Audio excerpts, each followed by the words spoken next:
யாழ்ப்பாணம் வடமராட்சி கிழக்கு செம்பியன்பெற்று வடக்கு புனித பிலிப்பு நேரியார் ஆலய வருடாந்த திருவிழாவின் ஆரம்ப நிகழ்வான கொடியேற்று வைபவம் மிக பிரமாண்டமாக நேற்று மாலை 5 மணியளவில் ஆலய முன்றலில் இடம்பெற்றது. வரலாற்று சிறப்புமிக்க புனித பிலிப்பு நேரியார் ஆலய திருவிழாவானது 155 ஆண்டுகளை நிறைவு பெற்றவுடன் இந்த மறைமிகு ஆன்மீக ரீதியில் மிக சிறப்பாக இடம்பெற்றதை காணக்கூடியதாக இருந்தது.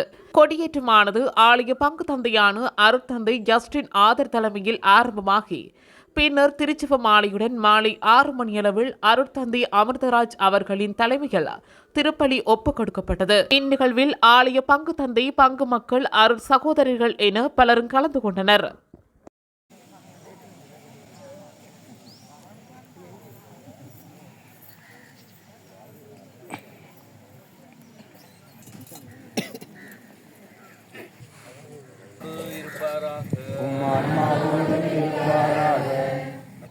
நம்முடைய முன்னோர் கத்தோலிக்க விசுவாசத்தை இந்த மண்ணிலே பாதுகாத்து இதுபோன்ற செய்திகளை உடனுக்குடன் அறிந்து கொள்ள தமிழ் பிளஸ் யூடியூப் சேனலை மறக்காம சப்ஸ்கிரைப் பண்ணுங்க, கமெண்ட் பண்ணுங்க, ஷேர் பண்ணுங்க.